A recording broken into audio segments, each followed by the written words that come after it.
How you do, cousins? It's Rusty, and I am back. I went and climbed a big mountain. I had a really nice vacation, a break from the reselling, but I am back now, guys, and I'm hitting it full throttle. I went out to a thrift store yesterday, and I got a few items that I want to show you about, talk to you about, because this is stuff I just found at basically a Goodwill, and I know you could find it too, and maybe turn a little bit of a profit. Let's take a look at it. No, I'm talking about a Rusty how-to. Rusty how-to. First up here, folks, we've got a variety of vintage pieces of, you could call it, it would be in the costume jewelry, I guess, category, but these are tie clips, guys.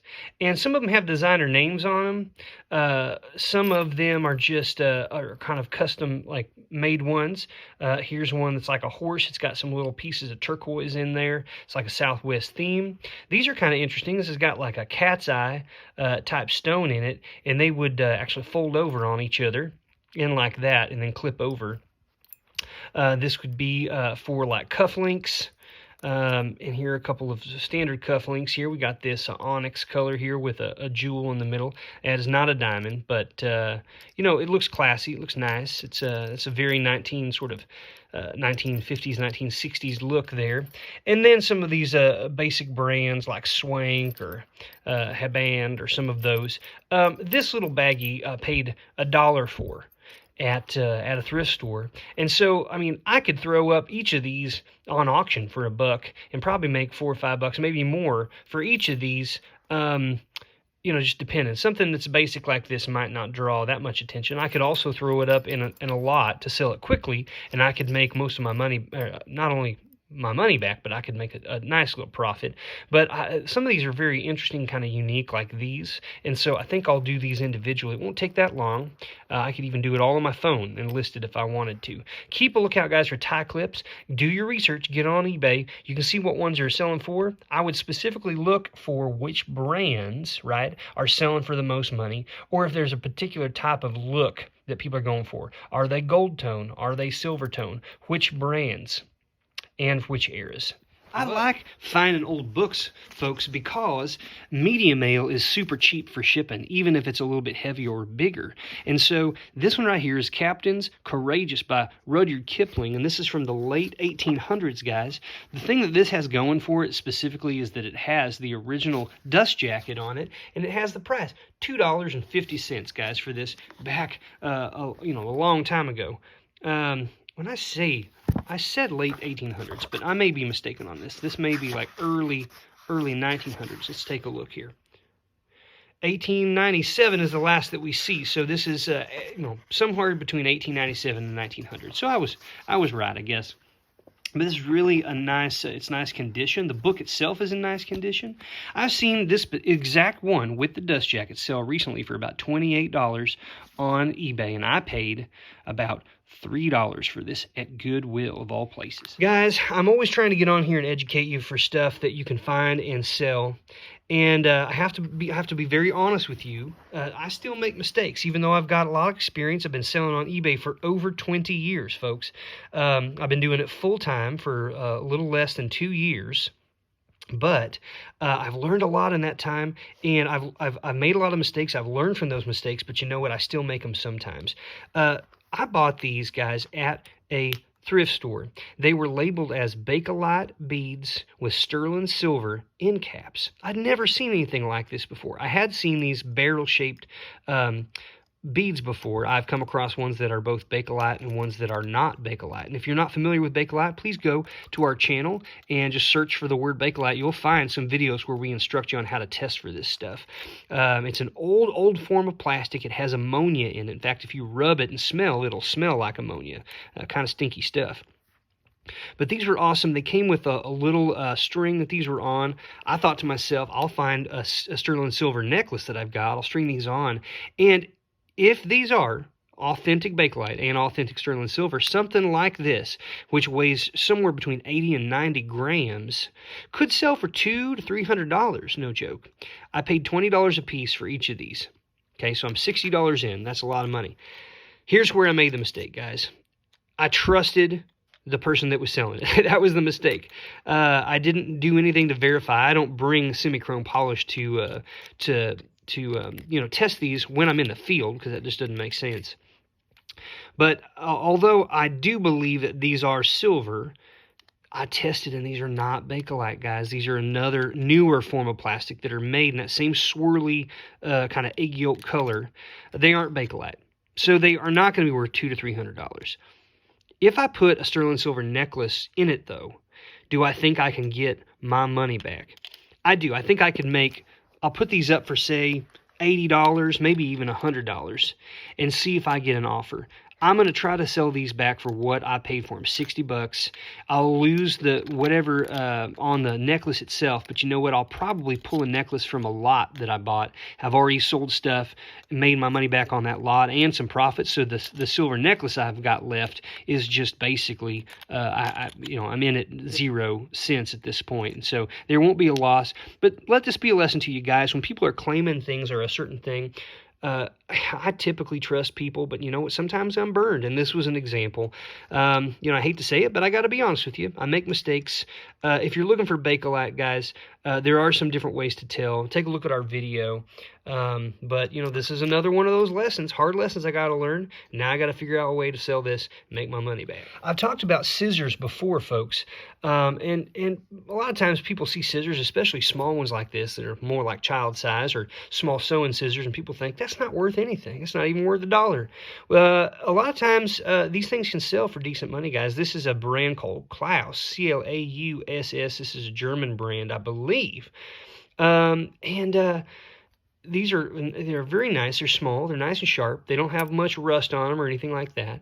And this brand sells pretty darn well. I bought this for 10 cents. And so when you're in something for that little of a price, even if I can only sell this for $5, like the margin on that is quite nice. That $5, guys, $4.90 is not going to change anyone's life, but it's all a part of the bigger picture. All the stuff works together to help me make my living. And so I like small items like this. It's very inexpensive and easy to ship.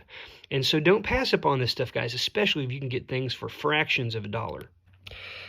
Came across this really cool clip, guys. If you look at the front, it looks a little bit shabby. I will be able to polish up this metal, guys. I'm not concerned about it. Inside here, you got a lot of different stones. They look kind of like citrine. I don't know. I think that they're probably glass, okay? But if you turn it over, it's got a very interesting, nice look. Kind of this art Deco look here. This scroll work, almost like a little bit like Art Nouveau, but kind of, I think it's a little bit later than that. On here, you can see it says patent pending right there in the middle. It does not have a brand on it, but I'm not concerned because it is a cool piece. And you can see in the back, they've got the opening on the back, as well as they've got these heavy-duty prongs on the front. So this might be glass, but it might actually be citrine, because usually these companies don't go to the trouble to give windows for light in the back, or care that much about putting structural integrity on the prongs if it's not a valuable stone, if it's not a gemstone. So these actually might be citrine. I'm not sure. I'm going to do some research, but I've had good luck and made some decent money on items, pieces of jewelry, costume jewelry like this in the past, especially since I only paid $5 for this. So I think I'll be able to sell this for between $20 and $50. I know that's a large range, but I need to do some research on it before I list it. It's a very cool piece, even though the metal on it has tarnished and is kind of shabby looking. But if I shine that up and it sparkles like silver color, ooh-wee, we can get some good money for that. I love folks to buy lots of things, break them up and sell them individually. You've heard me talk about that before, and that is how I maximize my profitability. What I have here are, it looks like, we got 8 of these, I guess. These are vintage handkerchiefs. Women's handkerchiefs or bandanas, all right, that women would wrap around their hair, or they might put it as a scarf, kind of a little thing around their necks. But they're really cool colors, really vibrant colors, and interesting. We got some polka dots here and different patterns. Guys, you might be surprised to know or hear that certain ones like this can sell for, hundreds of dollars a piece if it's the right one. But I bought, let's see, I guess I got 2 sets of 4, and I paid $6 for a set of 4. All right, so I was just over $1 per. I could throw these up, I think, pretty easily for $10 and sell each of them for $10. I need to do some research on the exact patterns. Again, I could always throw it up as a lot again if I wanted to, but I like getting lots, splitting them up, and now I'm just barely $1 a piece into this. Anytime I can buy things where my cost per item is $1, $2, or even cents on the dollar, that's awesome. When I buy matchbooks, when I buy postcards, I'm trying to get it down in the 25, 20 cents or less per piece. And when you do that, you have to sell that volume, obviously, to make some good money. But if you're willing to put in the time and the effort, you can really, really maximize your profitability. The last thing I pulled out of the Goodwill, folks, this week was the Columbian Atlas of the World. And guys, this is from the late 1800s, 1890s, I believe. I'm going to kind of pull this open and show you kind of some of what we're looking at. Guys, this thing is chocked full of maps. I'm not kidding you. I mean, look at this. As I flip through, it's just entirely full of maps. Now, sometimes, if I'm able to sell something, and some awesome, really cool etchings as well of like characters. It talks about these different countries. Some of these countries it's talking about in here, guys, are no longer established in that way. They've changed the name. The territories, the markers have changed over time, and so it's just kind of cool to see like what were they talking about with this stuff back in this time period. If I can find something like this in good condition, guys, I like to turn and flip it as it is. I don't like to, it's not like a habit of mine to go through and break stuff up. However, this is an example of something that I am not going to likely sell this as it is, because as you can see, it's just in pieces. Like the spine is completely busted. It's broken. Several of these pages have come even loose from themselves. And so what I need to do is spend some time. I need to go through, I need to separate this out into various maps.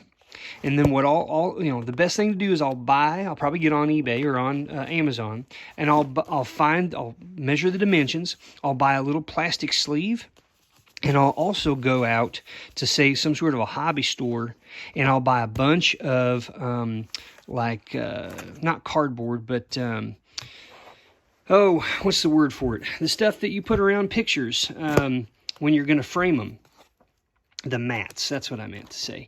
I'm going to get a bunch of mat board, and I'm going to cut mat board so that I have a backing, and then I'll put one map on one piece of mat board in a plastic sleeve, and then that becomes one item that I'll sell. Out of this thing, guys, I paid $25 for this old book. And in here are probably somewhere between 75 and 100 maps. So if you think about that, I paid $25 for technically 100 items once I put it together. Yes, I got the cost of the plastic sleeves and I got the cost of the mat board. But again, when I split that up per piece, that will be fractions of $1, just cents, maybe 15 cents for the mat board and maybe 3 cents for the plastic sleeve. So, you divide 25 out of 100.